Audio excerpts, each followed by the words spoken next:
Quando é falado sobre o escândalo,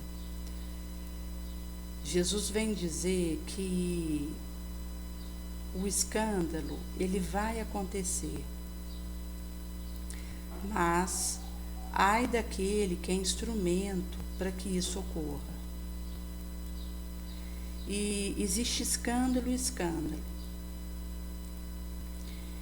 Aquela criança do filme A Menina Indiga, que tem uma mediunidade de cura que se manifestou desde os 7 anos dela,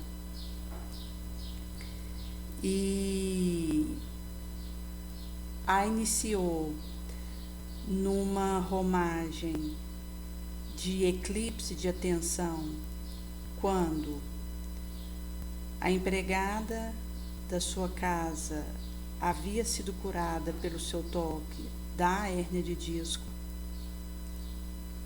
empolgou, trouxe a irmã que tinha uma disfunção no coração para que essa menina Sofia tocasse e a curasse.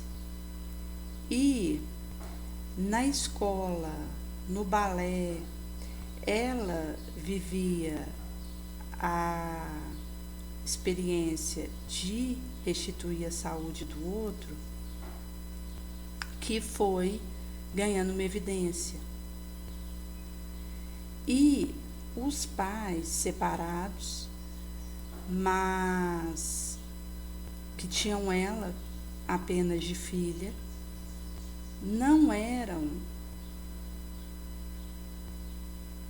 de um caminho que os habilitasse a dar uma direção adequada para essa mediunidade dessa criança.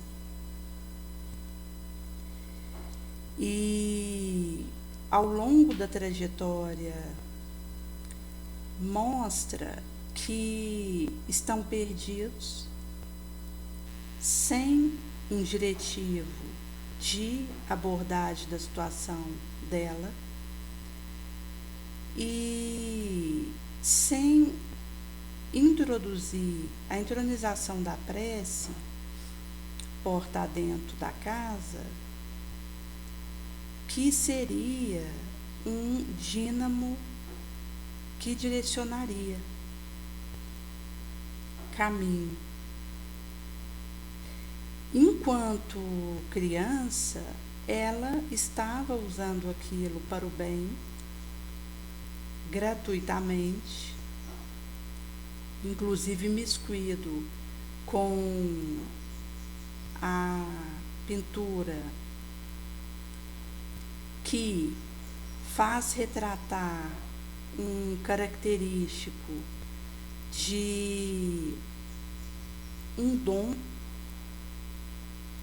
que fluxava, e o pai veio até essa manifestação com as tintas, como a filha, e ela que estava morando com a mãe veio morar com o pai, que permitia que essa tintura alcançasse as paredes, tela maior, enquanto que na casa materna ela só poderia fazer isso numa folha de chamex.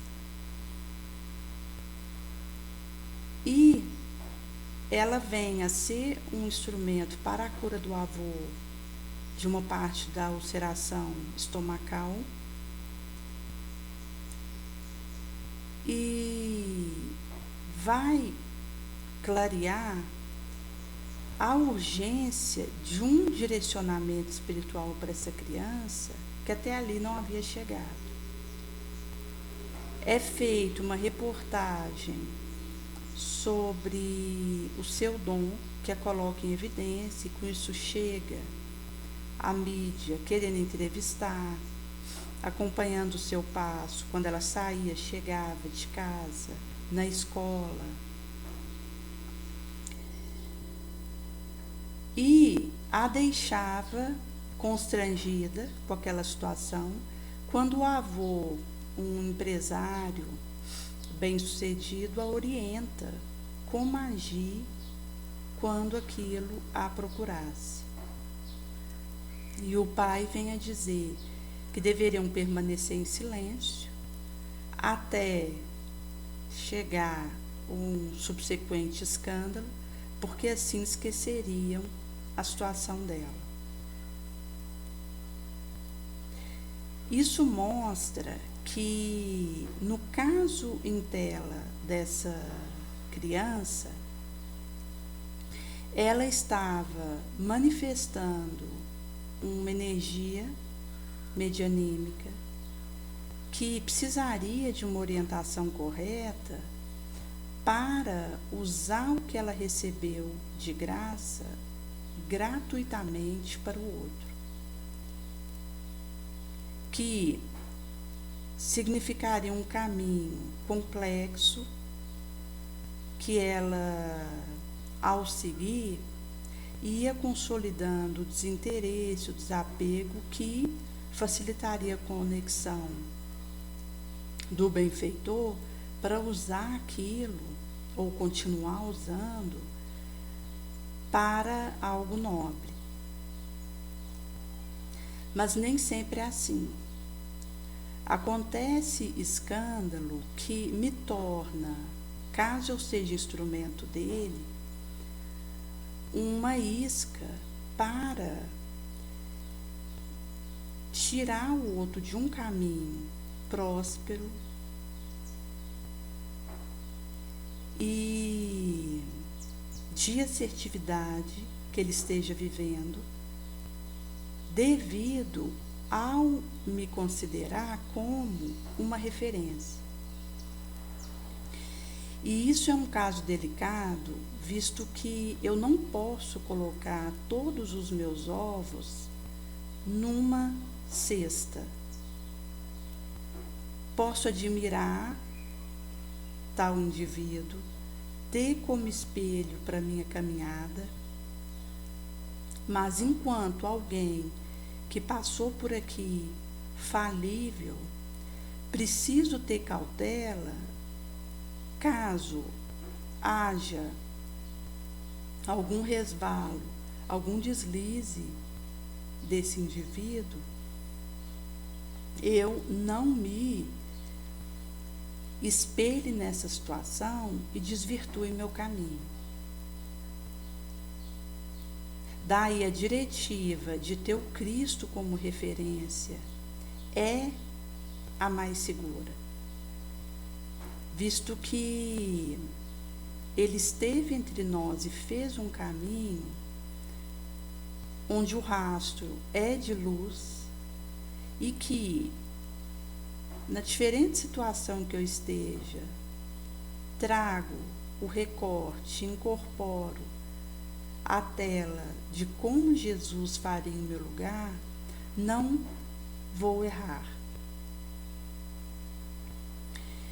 Tinha um senhor que, no ido dos anos 50, estava acompanhando as tiragens de livro de Chico Xavier e, impressionado com aquele escrito, devorava cada livro da Lavra, da Mediunidade Excelsa, de Chico, e intentou ir conhecê-lo pessoalmente.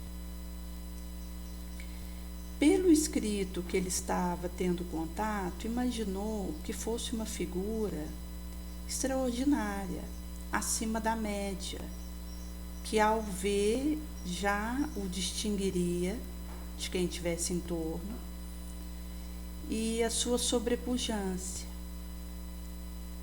que ficaria patente.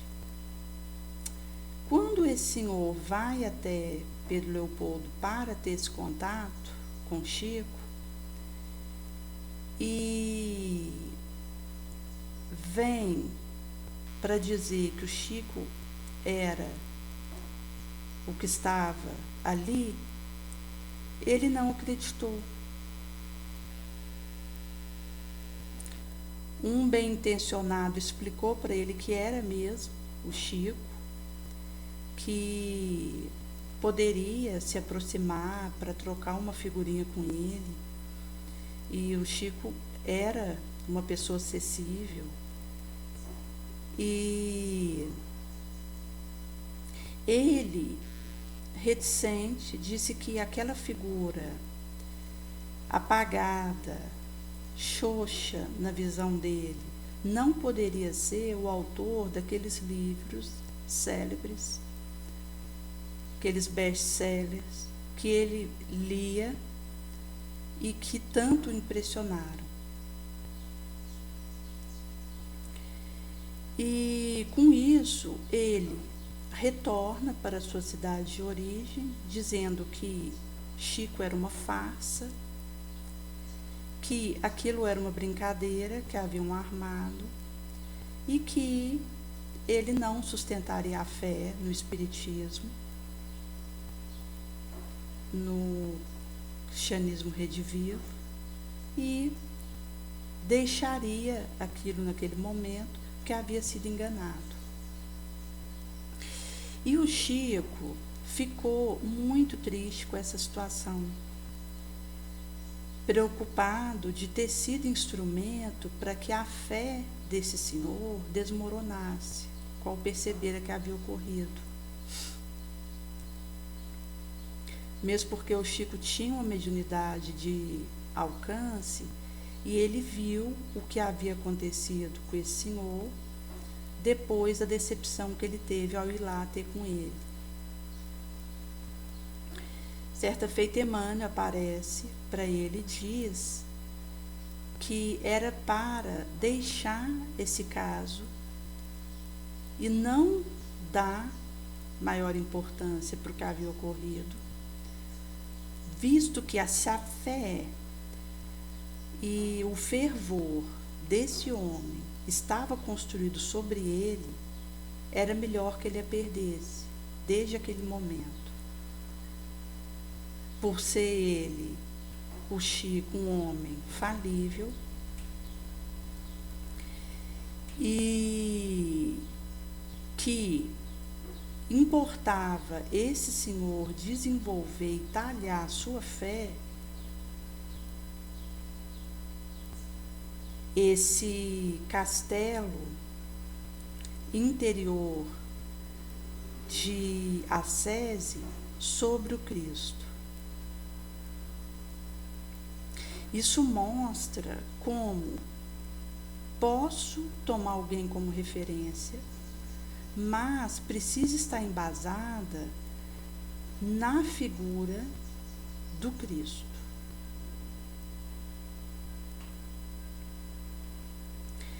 E aquele que se propõe em seguir após o Mestre, ele procura uma vida de ascese, de apagação, de simplicidade. Isso me coloca abraçando o trabalho que preciso, mesmo que isso me torne evidente, exposta, mas com o interesse de levar o Cristo. Conste de que o trabalho não é meu, é dele.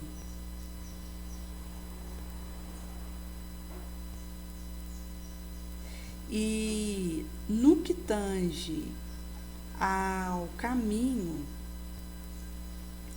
que vou trilhar,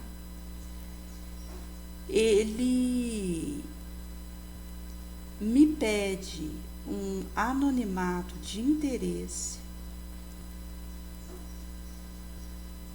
pelo pleiteio do que é essencial, mais disposta a arregaçar a manga e ir em busca do que seja pedido e entregue a mim.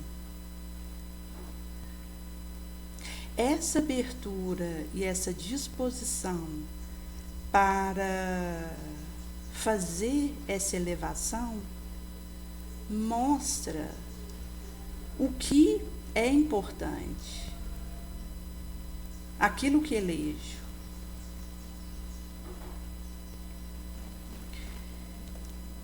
E conforme vai dizendo o Evangelho segundo o Espiritismo, o escândalo, quando se torna instrumento de tropeço para alguém, por um desvio de testemunho que eu tenha dado, diz de um equívoco do outro em colocar todos os seus ovos nessa cesta, da minha figura falível e transitória, mas imputa uma responsabilidade a mim por ter sido o pivô daquela implosão. E nós temos N exemplos de figuras que seguiram até um dado ponto do caminho num testemunho nobre e que vieram a desmoronar. E o resquício que isso gera naquele que está próximo, na doutrina que foi levada por ele e na proposta que ele tentou desfraudar.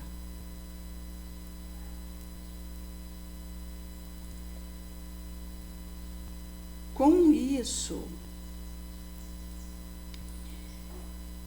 a premissa para que eu não venha a estar envolvida numa situação irregular que possa significar o comprometimento de uma legião de espíritos, passa pela fuga voluntária a idolatrar, entronizar o meu desejo, o meu personalismo, de eliminar o exclusivismo e de buscar a verdade pela verdade.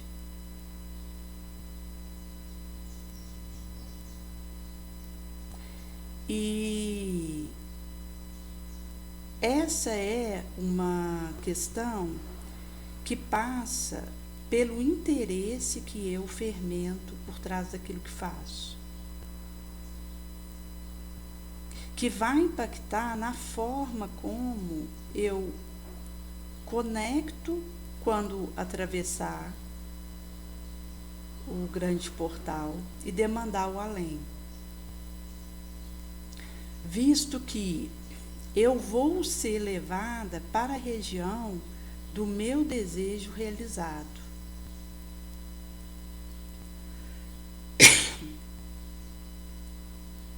Com isso, ao descerrar o portal do túmulo, sou alçada àquela região onde exista uma uniformidade, uma afinação daquilo que foi realizado de concreto, que é diferente do que tive muita vontade. Nós estamos aqui, a maioria, ainda com parcelamento de débito, em que estamos pagando a prestação em trabalho justo, espera-se. E essa divisão que foi feita do valor debitoso nos dá uma liberdade temporária até para correr atrás de liquidar nova parcela daqueles juros debital. Mas isso mostra que recebemos essa ensancha, estamos procurando fazer aquele passo concreto e quando formos conduzidos para o além, poderemos rasgar uma faixa daquilo até onde conseguimos colocar de concreto em ficha de serviço.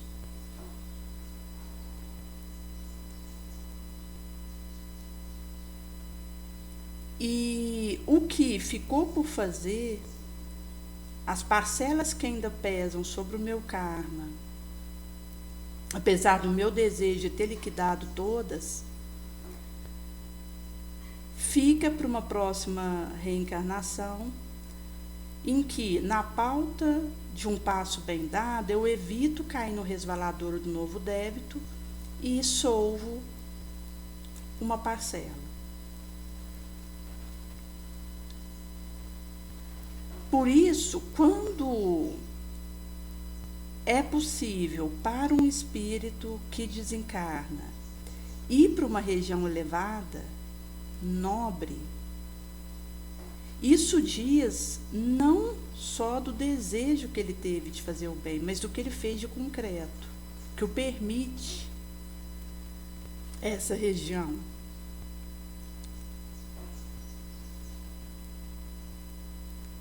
Tinha uma senhora que havia feito um trabalho com cegos e fez uma distributiva de livro e de palestra em braille para sensibilizar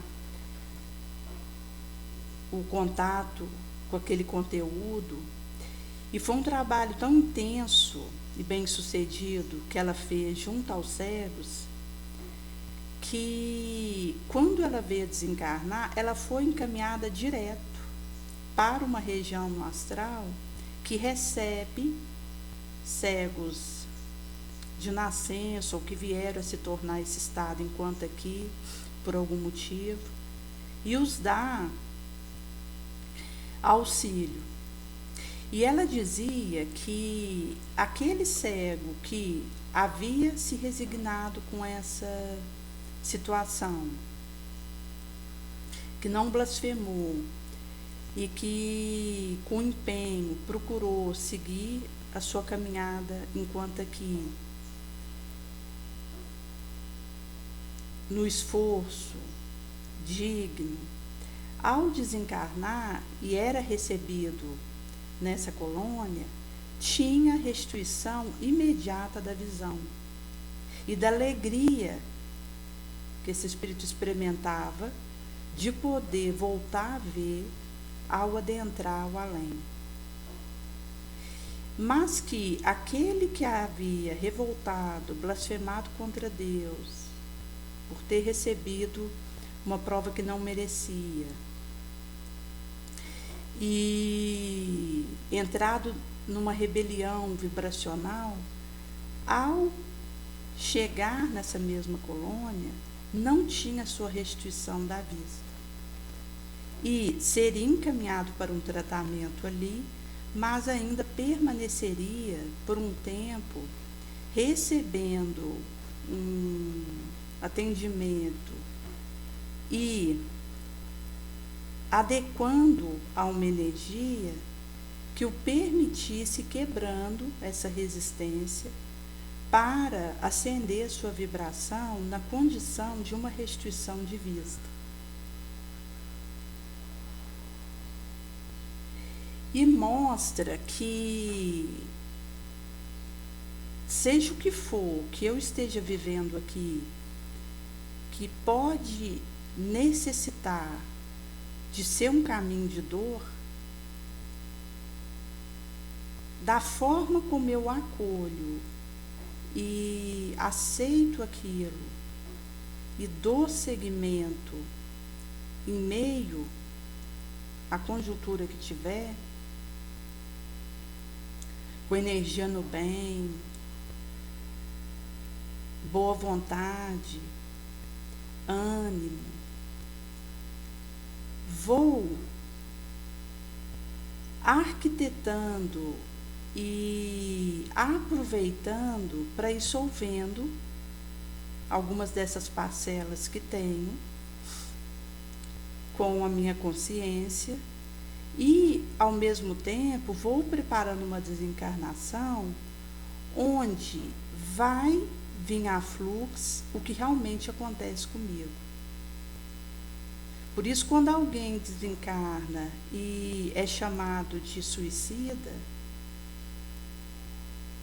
a própria pessoa, se não cometeu um suicídio direto, mas se bebia, se tinha uma vida desregrada sexual, se usava entorpecente, não se dava conta de se enquadrava numa condição de suicídio. E ao adentrar o astral, ela é vista como tal. Que a máscara cai devido ao empuxo que tem sintonial de símile. E quando eu vou para a região com a qual tenho similitude, aclara o que realmente realizei.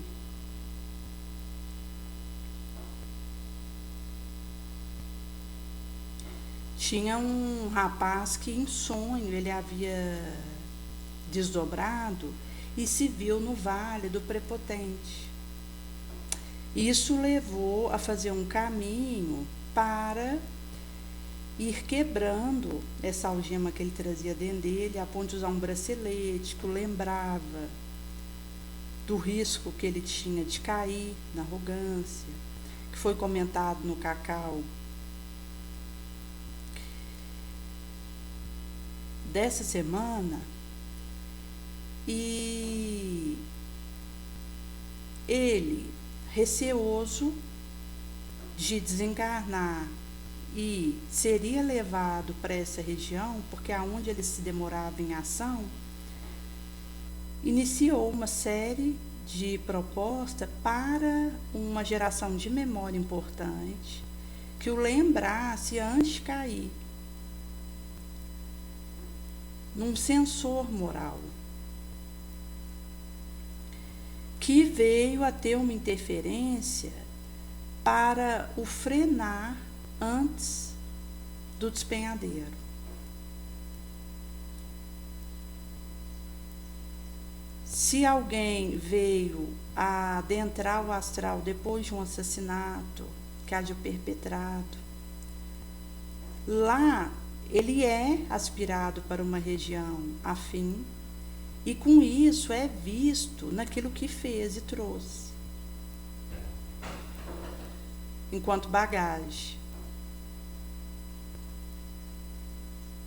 Por isso que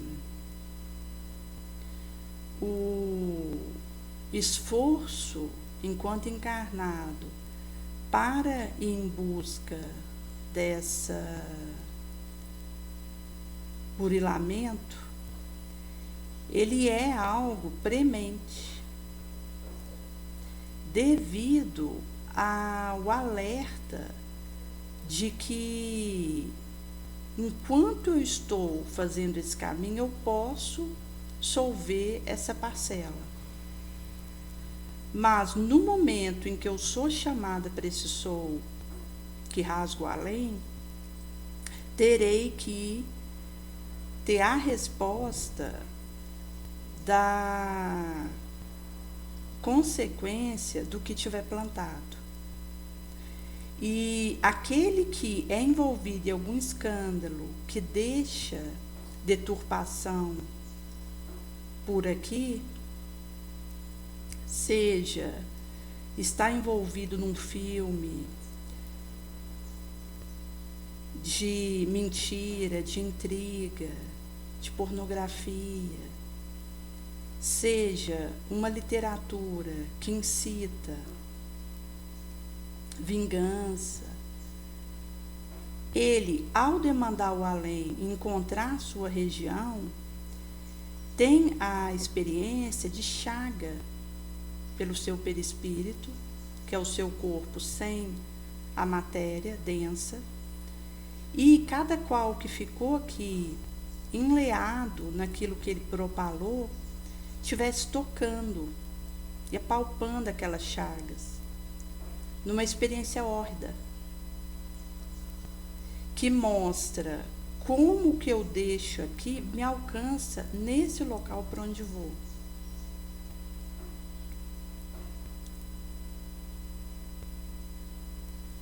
Por isso, o instante de acender esse alerta e descobrir forma de me melhorar vai ser enquanto eu estou nesse caminho encarnada, com a busca do autoquestionamento no fim do dia, conforme Santo Agostinho vai dizer no Livro dos Espíritos, e também tem uma parte no Livro dos Médiuns acerca dessa autoanálise, em que preciso analisar aquele dia e questionar a minha ação,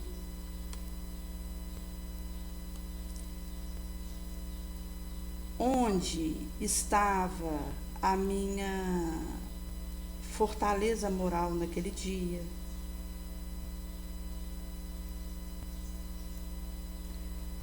onde ficou a minha queda moral, o meu fraquejo, em que isso tenha sido palmilhado por mim.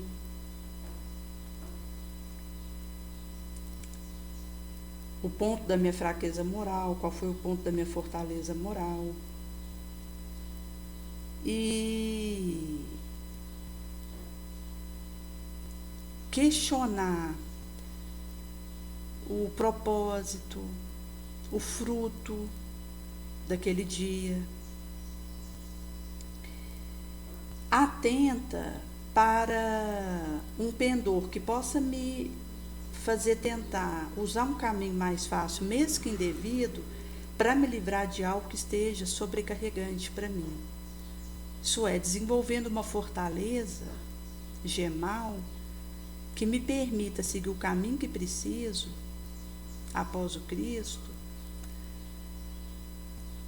mesmo que seja exigente. Porque o caminho do amor, ele é exigente, mas se eu não conseguir seguir esse caminho, eu vou precisar fazer elevação e vou ser constrangida pela dor.